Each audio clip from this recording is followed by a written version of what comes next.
Hey everyone, here's a recap of the Midjourney office hours from March 13th. The biggest thing they're working on is trying to get communication up and running on the website. That means a place where you can see feature releases, give feedback, contribute to polls, and report bugs all from the Midjourney website. The team wants a way to be able to interact with the community. Actually, first they want to be able to talk to the community, and then they're going to work on allowing the community to talk to each other. They're doing a big push for model personalization, and there's a little bit of an internal debate on what that's going to look like. It might use your image ranking history and images you've liked. Basically, everything you interact with will contribute to the personalization of the model. You actually might be able to set like a fixed date for that personalization, and you'll be able to turn it on or off. David said it will work like a style tuner, so something like -- style and then a user ID and maybe a date, which means we would be able to share these tuners, and that could be a lot of fun. He said he's been happy with the early test results so far.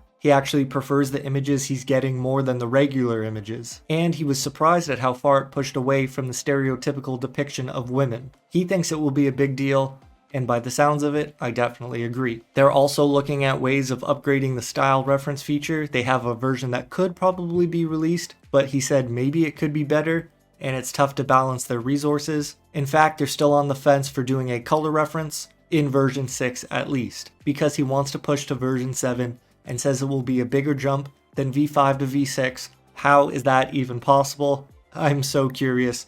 I can't wait for the future. He also mentioned a new feedback system eventually, which is going to add room for more detail and some sort of leaderboard function. Then he briefly talked about a Twitter experiment that they might do, where a Midjourney Twitter bot would live in these threads, and you would be able to suggest and create images together. He didn't talk much more about that though.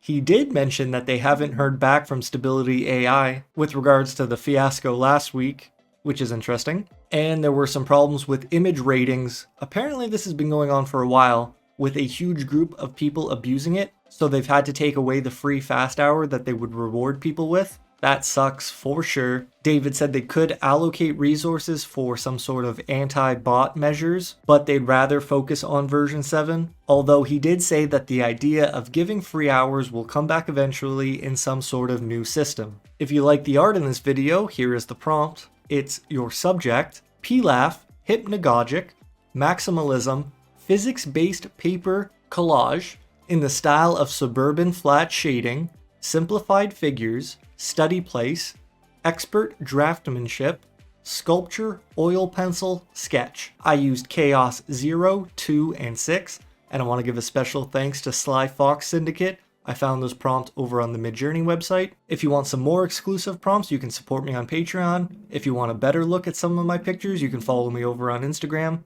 at FutureTechPilot. There's your recap of the Midjourney office hours. I hope you're doing well, take care, and I'll see you next time.